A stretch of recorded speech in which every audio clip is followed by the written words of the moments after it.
Pedro o ang pagpaniwala ni Pedro.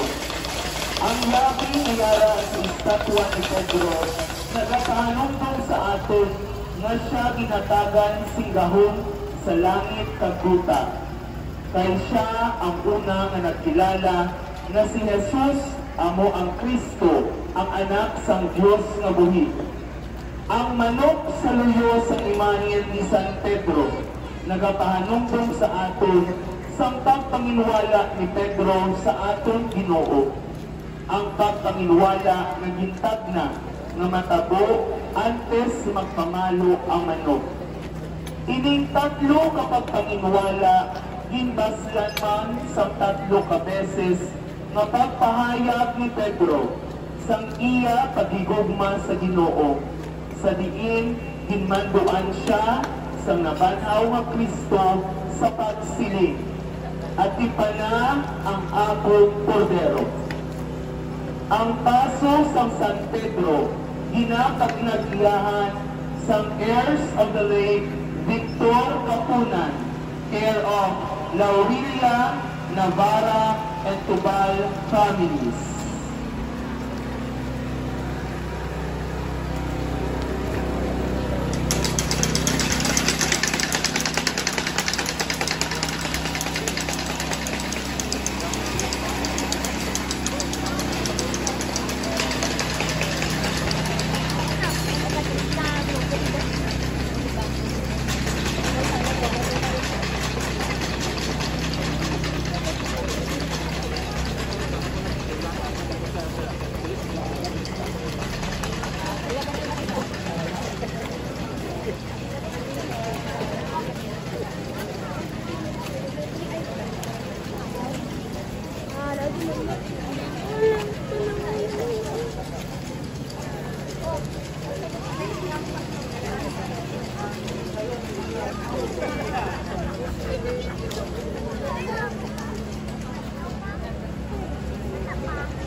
Ikaduha nga paso, pangalaba ukon Getsemani.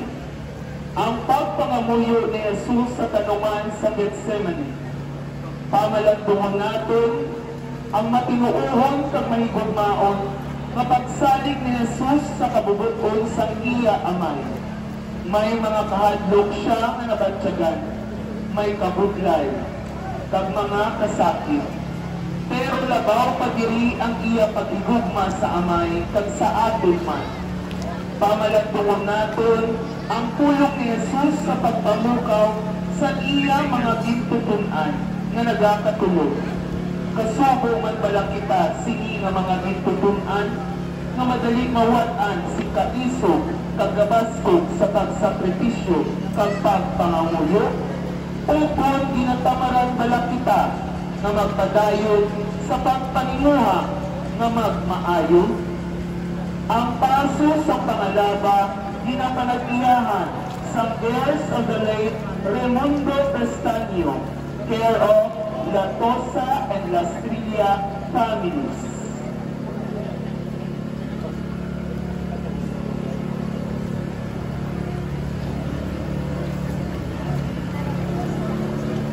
Dinahinyo ang pamilya sa tagila sang paso sang pangalaba kag ang mga luyag mag-upod singin sa pagsunod sa paso.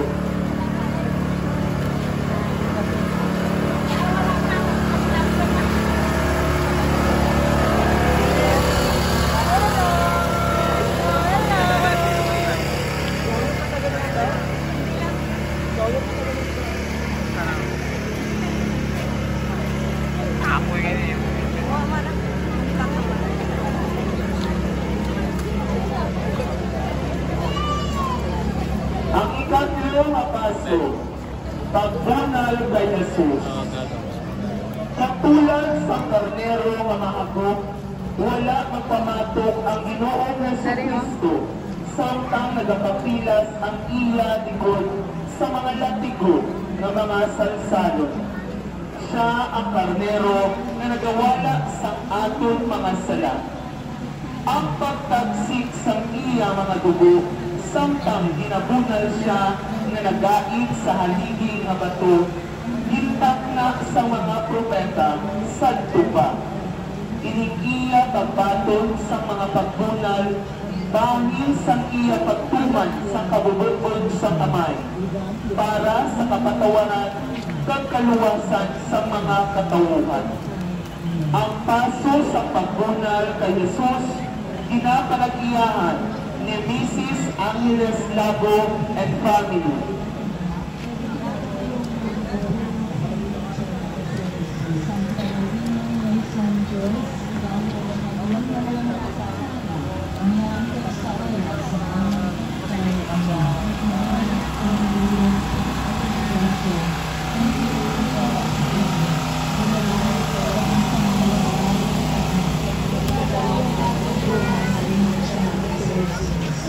Maria Luis ang Diyos, sigaw po mo kami ng mga makasasala, niyan sa oras ng aming kamatay.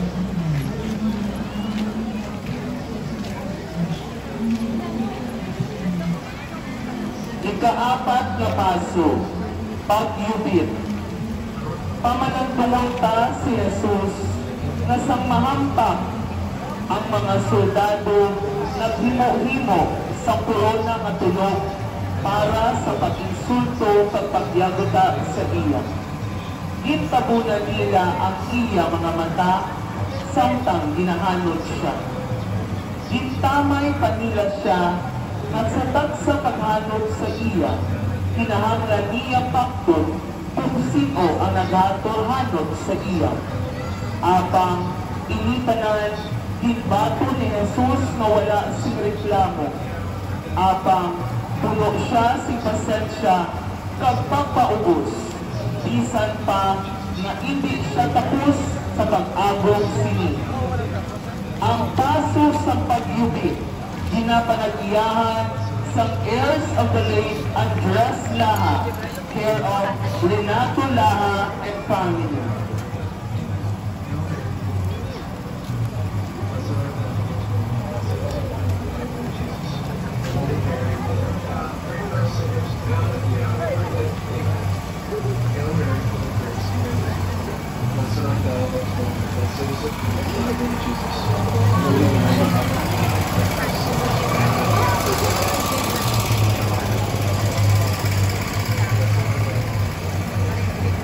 Ikalima kapaso, Jesus di pasensya, ang pagpahuway. Ini nga imahen sa nagaantos na Ginoo na nagahawid sang tibaw sa iya mga kamot, nagapahayag sa aton sang iya pagka mapainubuson sa tunga sa mga pagpasipala sa iya. Subong man, nagapahayag ini sa paghigugma niya sa amay. Ang paghigugma na nagapabaskog sa iya, sa pagsunod sa amay. Sa tunga sa mga kabudlay kag kasakit, wala siya magreklamo, kundi nagpabilit siya nga matuod, himti, kag masinulundon sa kabubutbon sang amay. Ang paso sa pagpahuway, ginapanag-iyahan sang heirs of the late Vito and Bernardo Navarra, care of Olivia Navarra and family.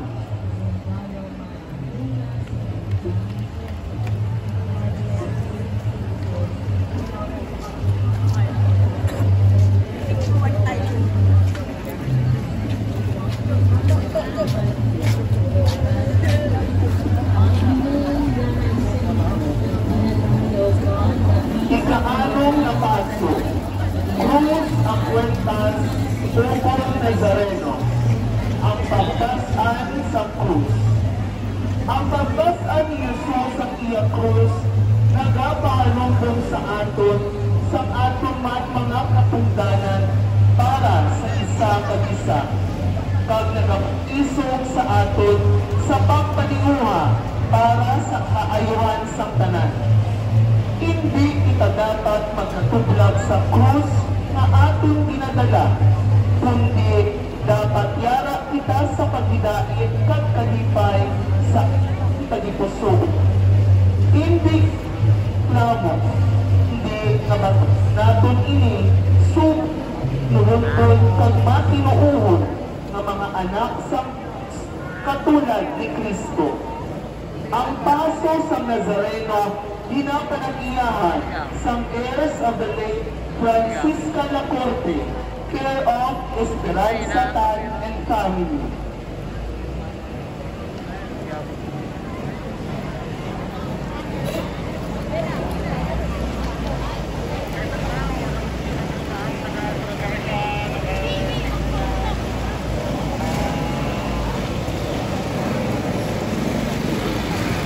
Ikapito nga paso, primera kaiba, una nga pagkadasma ni Jesus. Ang Ginoo nagdasma tungod sa kabuhat sa krus na iya pinapasan. Kita man, manuya, katungod sa atong kaluya, nagakadasma man kita. Kagsing masunsod, nangin matalaw sa tunga sa madamo ng mga kalisdanan. Magsalig kita sa Diyos, pagsabat o kapaglaong na iya gihatag sa aton tungod sa iya pag-antos. Ang paso sa una nga pagkadasma ni Jesus, ginapanagiyahan ng Dr. and Mrs. Raul and Erna Ticar and family.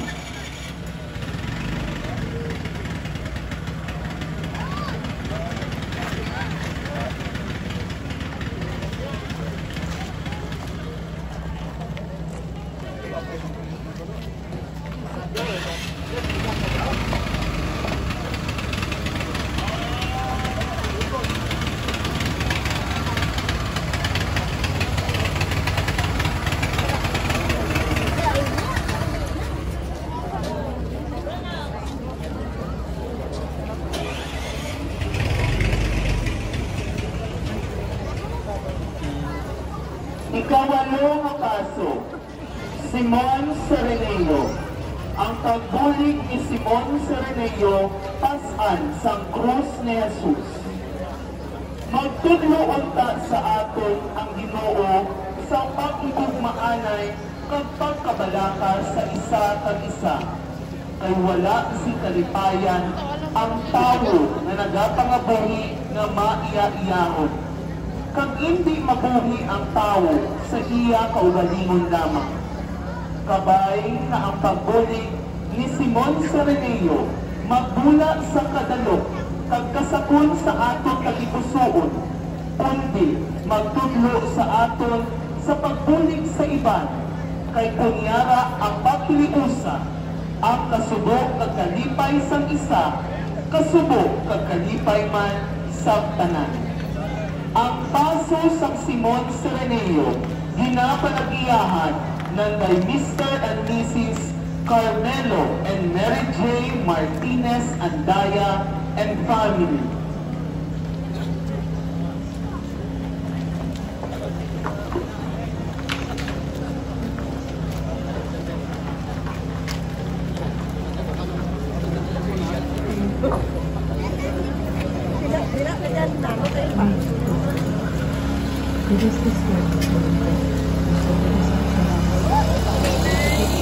Santa Veronica, ang pagpahid ni Veronica sa nawang ni Jesus. Suno sa tradisyong Kristiyano sa mga nag-upod kay Kristo sa Kalbaryo. Kababayi nga ginahingalanan kay Veronica. Gintan-ay niya ang iya panyo kay Jesus, agod nga pahiran ang balhas kag dugo sa iya nawong. Kagsang mapahiran na ang nawong ni Jesus, nagtapik ang dagway sa iya nawong sa amo nga panyo.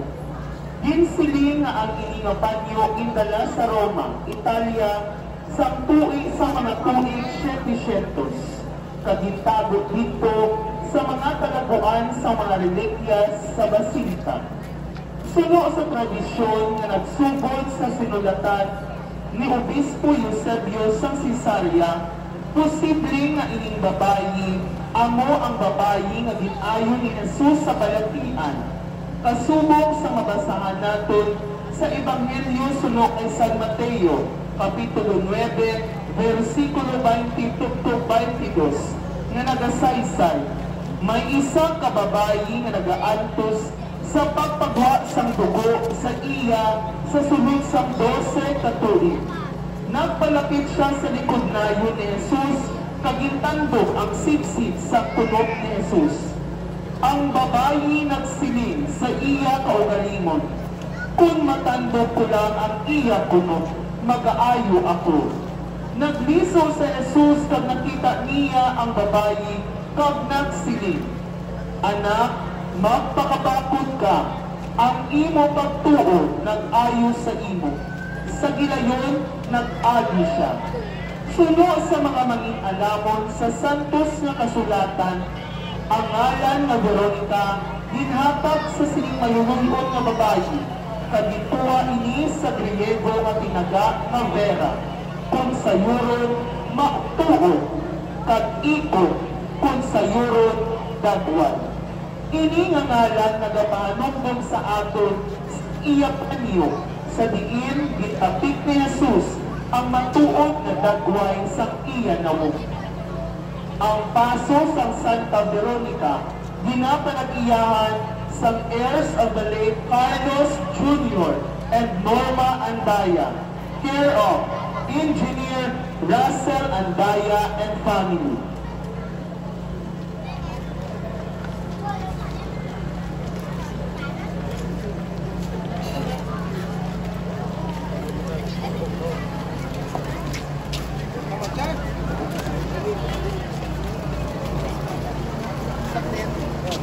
Ikanapulo na paso, ang crucifixion, ang paglansa kay Jesus sa krus.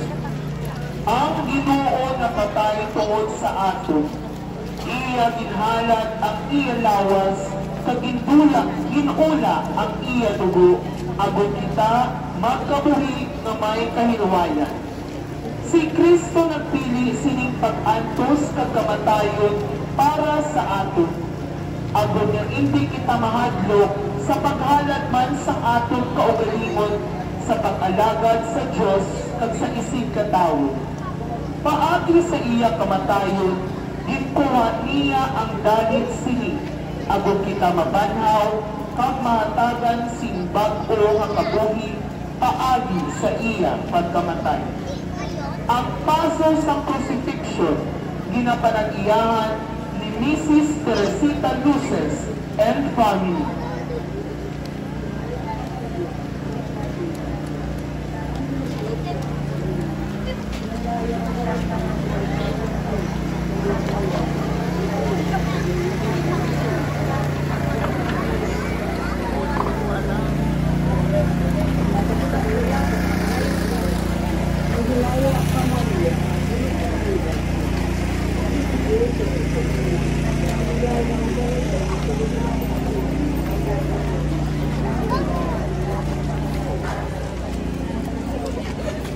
Ika-11 nga paso, ang Santa Cruz.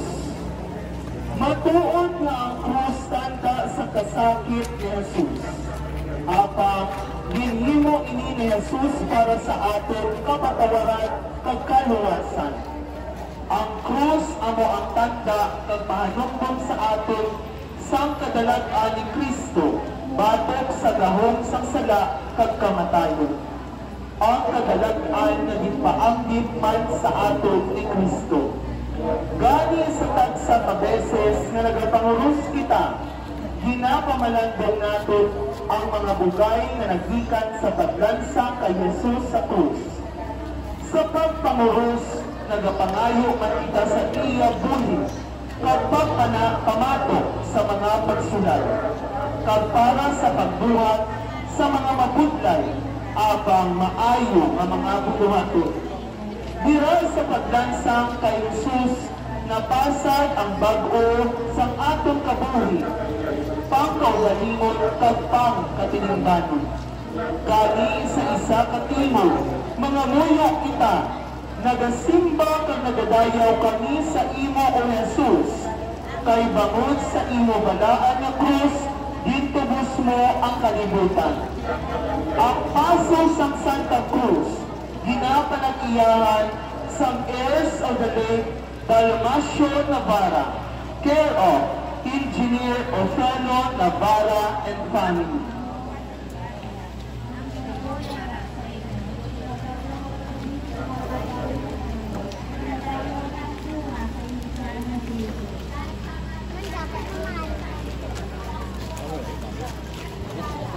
Ika-12 nga paso, ang Gostia o Pieta.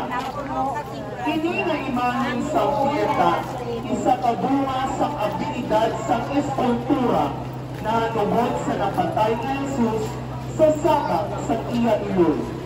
Bangod sa bantog na debosyon kay Jesus na napatay kay Maria na nagkasakit tungkol sa iya anak.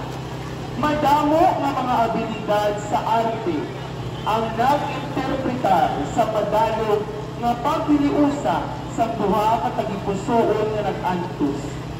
Ini nga imahe nagapahalungdong sa aton sa matuod nga papel ni Maria kag ni Jesus sa pagbag-o kag pagluwas sa tanan nga katawhan. Kung kaisa ginatawag ini nga imahe nga Angustia. Ini nga ngalan ikuha halin sa Latin nga Angusta, kung sa Europe makitid. Ayhan inibangod sang makahalanusbok na talang-awon na hanungod sa mahal na ilog na nagatangis para sa iya ipatay na anak. Isa ka talang-awon na matuod na nagapakitid sa aton parinhawa sa kasubok at kaluoy. Ang paso sa Angustia, ginapanag-iyahan sa heirs of the late Rafael Donato, care of Daisy Ricardo and family.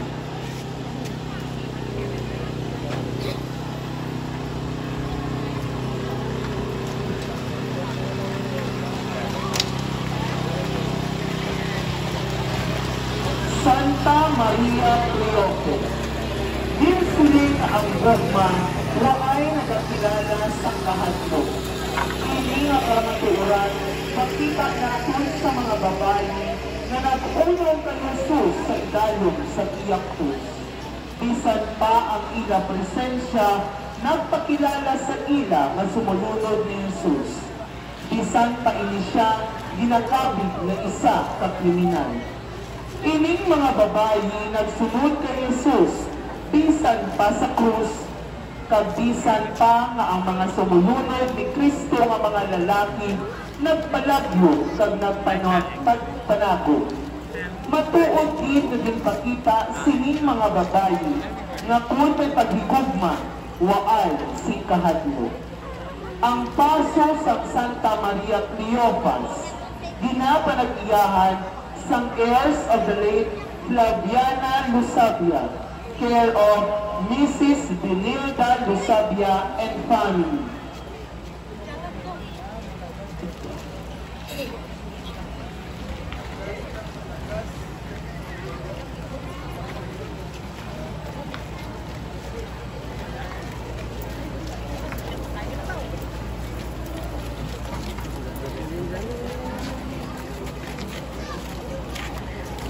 Ang ika-14 nga paso, Santa Maria Salome.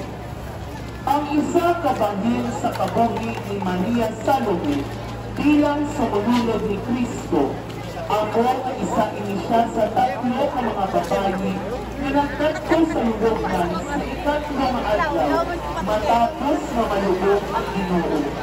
Kaupo niya si Maria nga taga Magdala kag ang isa pa din ka Maria. Sila ang nauna nga nakasaksi sa kamatuoran sa pagkabanhaw sa Ginoo.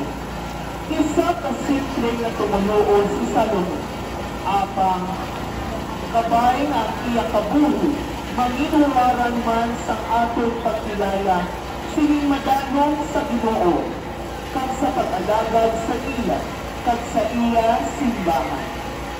Ang paso sa Santa Maria Salome, Ginapanagiyahan sa heirs of the late Lucio Minor, care of Fuentes and Minor families.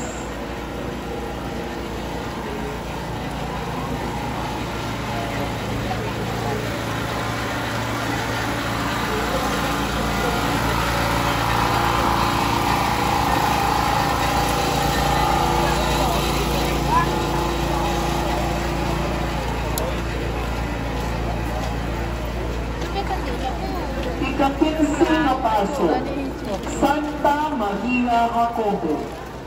Suno sa mga mangit-alamon, ang babayi sa Ebanghelyo na ginahambal na iloy ni Santiago, amo si Santa Maria Jacobo. May sa lingwahe ng Griego, ang ngalan ni Santiago nagkakaulugan sa Kakut.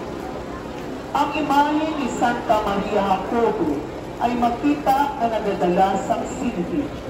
Iti simbolo sa iyang katungdanan na limpyuhan ang lulubngan ni Jesus sa tiyon sa siya mabanhaw. Isa si Maria Jacobo sa mga babayi na unagit makasaksi sa pagkabanhaw sa aton Ginoo. Ang paso sa Santa Maria Jacobo ginapanagiyahan sa heirs of the late Regina Villarreal, care of Villarreal, Johnson, and Mercades families.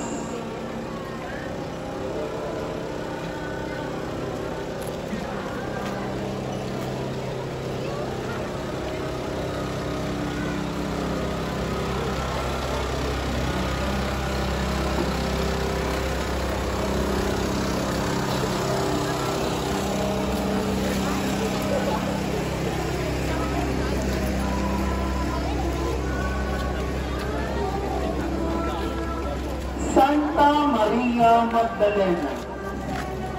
Si Maria Magdalena nakasala sintuman. May ginbuhat sa Jesus na ibigid na buhat sa iba. Gitpatawad siya. Pagtuwag sini, hindi niya malimtan ang Ginoo. Tuwag sini, si Maria Magdalena nagakigugma mansing tuman. Ang paghigugma na nagpabakod sa iya pagsunod kay Jesus, tugtog sa tiilan sa krus, nagtugtog sa lulugman. Diin siya nagulat sa iya pagkabanhaw. Ang paso sa Santa Maria Magdalena ginapanagiyahan sa heirs of the late Cristito Villarreal, care of Engineer Barel de la Cruz and Cedric Sinieres.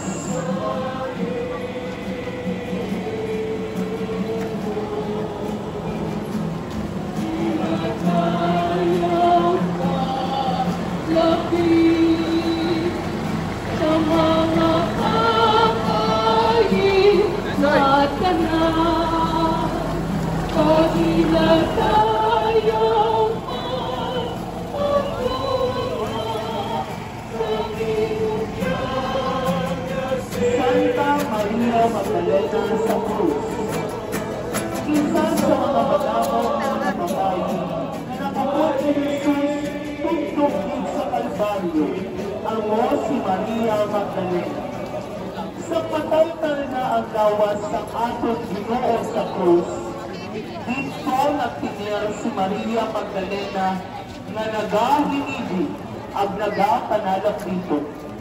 Sing may dakugin nga pagtahod, pagsimba, kapagpanginbulahan, din kilala niya ang krus na amo ang nanging simbolo sa iya kapatawaran kag kaluwasan. Ang paso sang Santa Maria Magdalena sa krus, ginapanagiyahan sang heirs of the late Patria Ocampo, care of Choir Officer Dino Ocampo and family.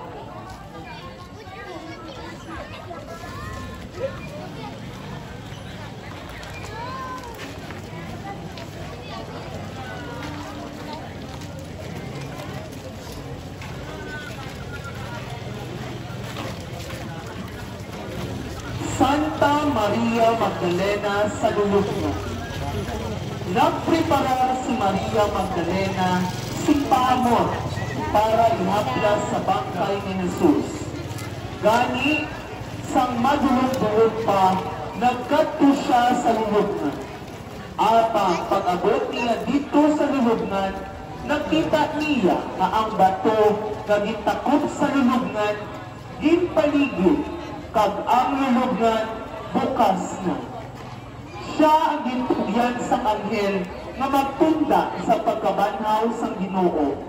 Apang bisan wala siya gipatihan sa mga gitutunan, padayon siya nga nangin matutog kag maisog sa pagbantala sa gitugyan sa iya.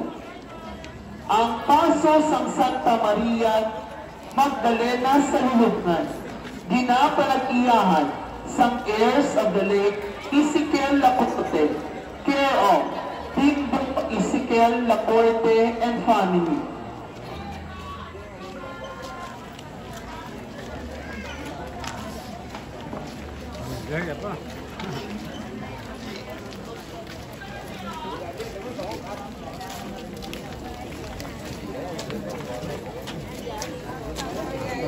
Ika-19 nga paso, San Juan. Ginasiling na si San Juan, suno sa tradisyon, nagkadto sa Efeso, kag dito iya gitatap ang mahal na iloy, ang Birhen Maria. Nagitugyan sa iya ni Kristo mismo dito sa krus. Siya nagpabiling upod sa aton mahal na iloy, tugkad siya napatay, kag gindala sa langit. Si San Juan lamang sa mga apostolos ang walay mapatay bilang martir. Kaginasiling na tugtog sang iya katigulangon, liwat-liwat niya na ginatudlo sa mga tao, bisan sa kaisip-o na iya masugata. Ang pinakadako nga sugo sa Ginoo, maghigugmaanay kamo. Siya ginatawag sa Ebanghelyo ang gintutunan nga palangga ni Jesus. Katungod sa iya mga sinulatan, ginatawag siya na apostol sang gugma. Ang paso sang San Juan, ginapanag-iyahan sang heirs of the late Aquilino Samson, care of Ethel Villarreal and family.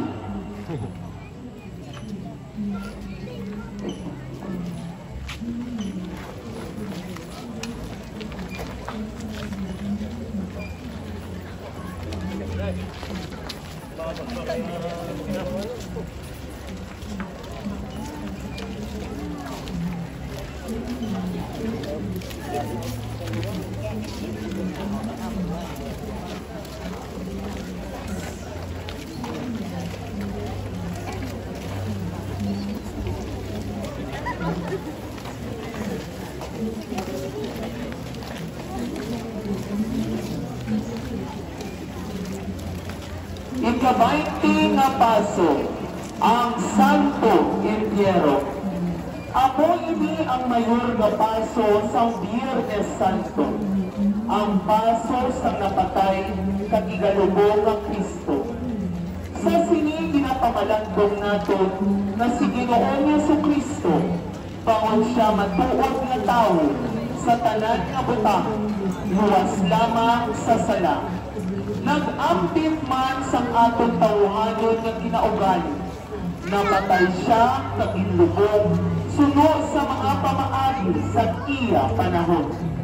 Tan-awon natin ang kinalawon diri sa bangkay ni Jesus, hindi ang isa ka manluluwas nga patay, kundi ang isa ka manluluwas nga nagpaubos kag nagpaampit sa aton tawhanon nga kabuhi. Agon makita kag matuoran naton ang dalan kamatuoran kag kabuhi nga iya gintanyag sa aton. Hangtod naton nga sunod sa kabubuton sang Dios Amay, ang kamatayon ni Kristo, hindi pagdulabot sa iya pagkabanhaw. Sa iya kamatayon kag pagkabanhaw, amo ang pinakamatuod kag pinasahi nga pamaagi sa pagpatawad kag pagluwas sa atin. Ang Ginoo mismo nagsiling, ang isa ka binhi sa umay, hindi magdamo kung hindi pagipangga sa duta kag mapatay. Kung mapatay ini, magapamunga ini sa madamo. Sa paglubog kay Kristo, ilubog man natin ang aton malain nga panimuon kag mga paginawi. Agon upod sa pagkabanhaw, magabahol man kita, sumong ginpag-o kag ginpabasko ng mga anak sa Diyos, nahiluan sa kamatayon kag sa pagkaulipod sa sala, kag nagakalipay sa kabuhi sang grasya. Ang paso sa Santo Inquiero, ginapanag-iyahan sang heirs of the late Eusebio Villarreal, care of Villarreal and Martilino families.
Ang katapusan nga paso, Virgen Dolorosa, ang masinubukon nga Birhen, Iloy sang Diyos.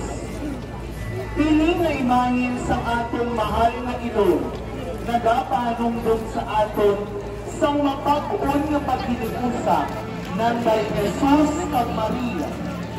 Sa mga kasakit kag pag-antos ni Jesus, ang atong Iloy nag-antos man, bangod siya ang Iloy sa atong Ginoo. Ang tinaga na Dolorosa, isa ka tinaga na pinagsila, na kung sa yurod, nag-aantos, o kung may kasakit. Ang imahen sa Dolorosa, nagapahayag sa mga kasakit na inagihan niya sa pagtuman sa ilang misyon bilang Iloy sa Diyos. Ang paso sa Mater Dolorosa, ginapanag-iyahan sa heirs of the late Valentino Martinez, care of Teresita Macanan Alba and Laida, and Mrs. Laida Macanan Galvez and family.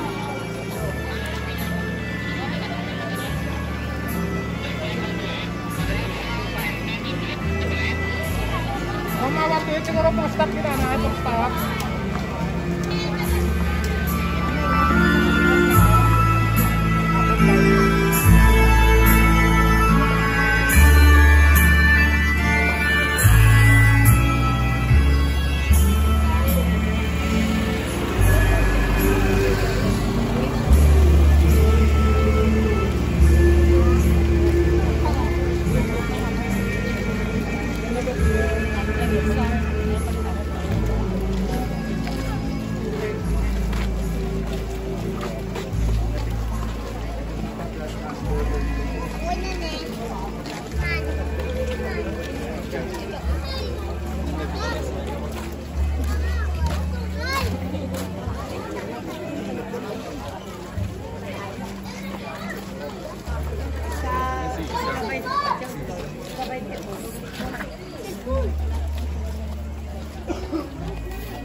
video. Pangkit, pangkit, pangkit, pangkit.